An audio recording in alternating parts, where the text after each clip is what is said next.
Halo teman-teman, hari ini saya mendapat HP Oppo A3s yang dijual dengan harga 100.000 ya.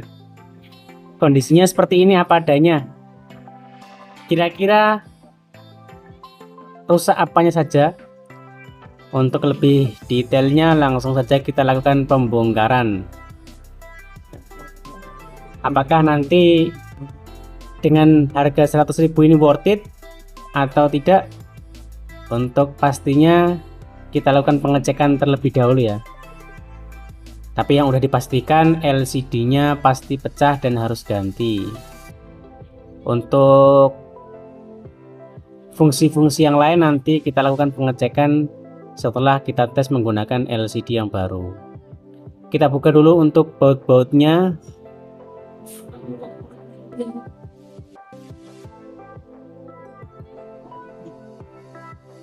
Ini videonya agak saya percepat ya, karena proses pembukaan baut lumayan agak sedikit lama.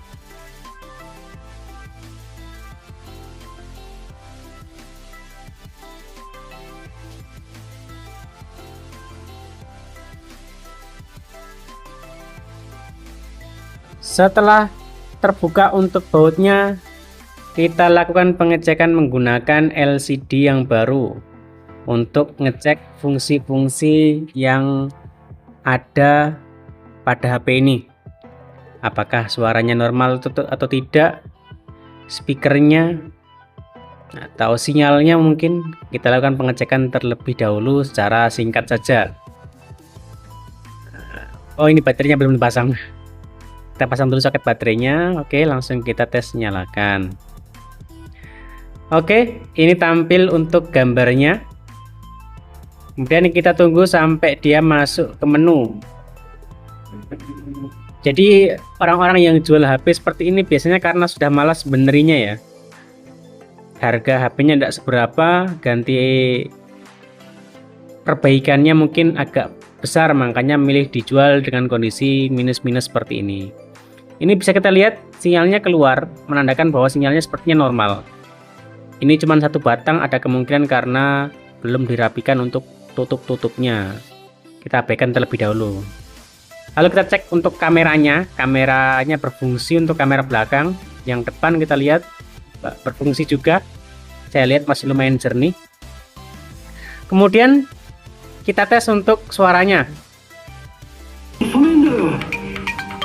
제가 아까부터 배가 살살 아파오는데 저 화장실 좀 다녀도 되겠습니까? 이 새끼 이거 미리미리 번호 던져야지. Untuk suaranya juga masih oke. Di sini untuk WiFi-nya tidak muncul ya. Ini kayaknya kemungkinan karena HP-nya ini belum dirapikan, belum pasang tutup-tutupnya. Kita abaikan saja dulu lah untuk WiFi-nya. Ini Bluetooth-nya menyala. Kemudian kita cek untuk sistemnya.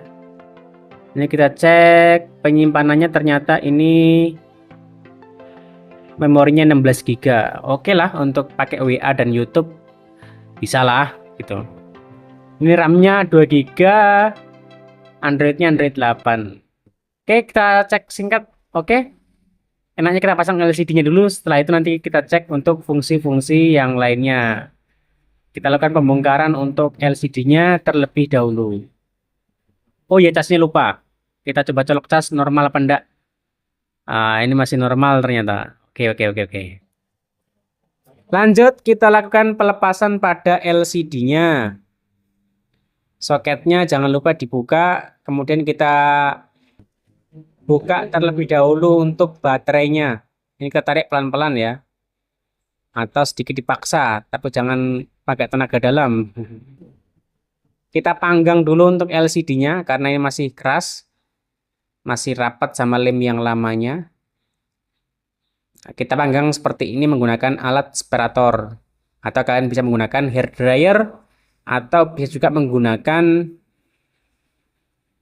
setrika, namun harus berhati-hati. Setelah dipanasi, kita buka LCD-nya. Ini kita congkel sedikit. Lalu kita lakukan proses pembersihan pada frame-nya ini. Kita tusuk-tusuk, kita congkel-congkel pelan-pelan. Ini videonya saya percepat ya, karena untuk proses pembersihan ini memakan waktu yang paling lama. Karena harus berhati-hati, jangan sampai terlalu pakai tenaga sehingga nanti frame-nya gompel. Ini harus pelan-pelan dan butuh kesabaran untuk pembersihan sisa lem yang lamanya. Pastikan benar-benar bersih dari sisa-sisa lem yang lama agar nanti mempermudah pemasangan LCD yang baru, juga bisa rapat untuk lemnya. Ini untuk mesin bawahnya masih segel ya, jadi nggak perlu dibongkar. Karena tadi kita tes untuk fungsi suara dan casnya juga normal, jadi nggak perlu kita bongkar. Kita cek mesin atasnya, kita angkat pelan-pelan. Ternyata mesinnya sudah pernah dibongkar. Sepertinya itu pembukaan pola di waktu beli dulu, karena dulu buka polanya harus buka mesin. Nah, itu ada CPU dan juga MMC di situ. Kemudian di situ ada kamera. Lalu di situ ada kamera belakang, ada blok IC power, ada blok IC sinyal. Di situ ada cas, ada speaker, ada mikrofon, dan juga antena. Karena tadi sinyal keluar, suara ada, jadi nggak perlu kita bongkar yang bagian bawahnya. Ini kita bersihkan kameranya menggunakan IC do ya. IC do atau apa namanya itu. Lalu kita lakukan pemasangan pada LCD-nya. Ini kita tes dulu, pas, oke. Kita lanjut pemberian lem T7000 pada LCD-nya atau frame-nya. Pastikan untuk pemberian lem pada frame ini jangan sampai terlalu bleber, juga jangan terlalu sedikit, pas, agar nanti ketika pemasangan LCD bisa rapi. Kalau terlalu sedikit nanti nggak kuat dan biasanya muncul cahaya lampu dari LCD-nya keluar. Terlalu banyak nanti terkesan nggak rapi, belepotan, dan juga nanti bisa berdampak buruk pada LCD-nya. Kelihatannya sepele, tapi itu penting. Nah, jadi pastikan untuk lemnya ini benar-benar pas.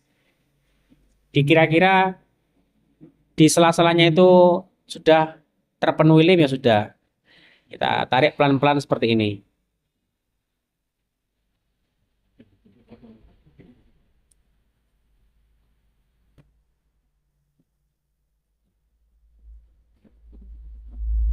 Awas jangan sampai kena di kameranya ya. Kemudian kita diamkan selama beberapa saat agar lemnya lembab dulu.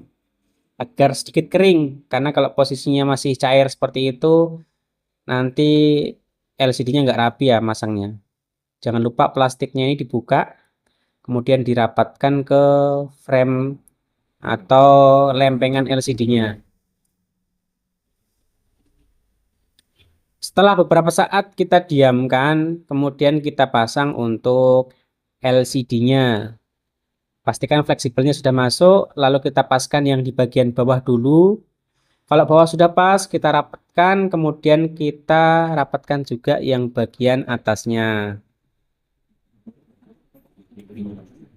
Kita pasang untuk soket fleksibel LCD-nya. Ini baterainya kita pasang juga. Kemudian kita sekalian pasang untuk tutup mesinnya, kemudian kita lakukan pembautan.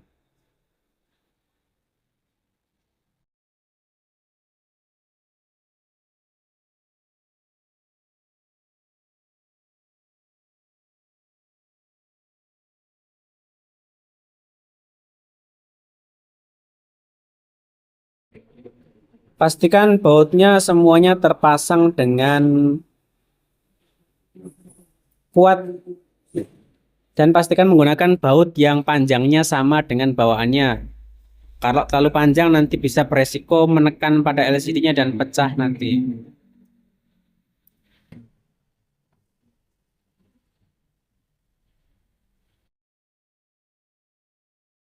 Setelah proses pembautan selesai, kita pasang backdoor-nya.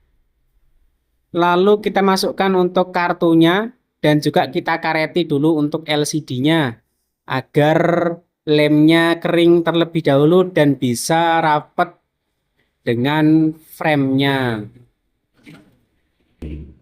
Nanti videonya saya skip ya untuk proses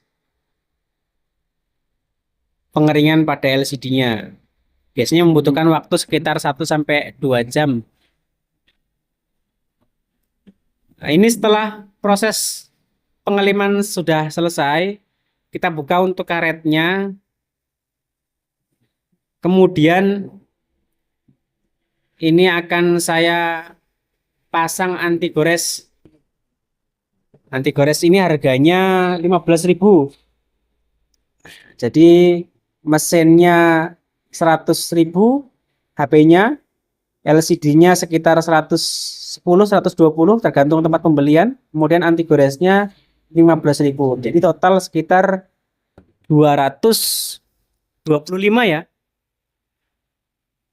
Kita cek dulu fungsinya apakah nanti worth it atau tidak untuk dibeli HP rusak ini.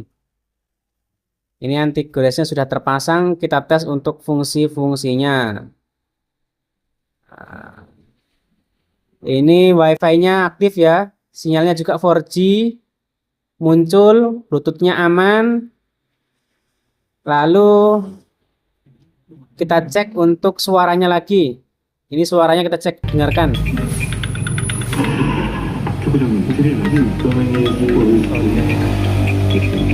Oke, suaranya normal. Kemudian kita cek, ini adalah Oppo A3s dengan versi Android 8, RAM 2GB dan internal 16GB. Menurut saya not bad. Menurut saya masih termasuk worth it untuk dibeli. Nah, karena HP ini posisinya kalau di tempat saya bekasnya masih sekitar 350.000 sampai 400. Jadi menurut saya masih termasuk worth it ya untuk dibeli. Bagaimana di tempat kalian dengan harga segitu? Apakah layak untuk dirakit dan dibeli kondisi minusan atau mending beli bekasnya saja? Silahkan tinggalkan kolom komentar di bawah ini dan sampai jumpa pada video yang lainnya. Terima kasih.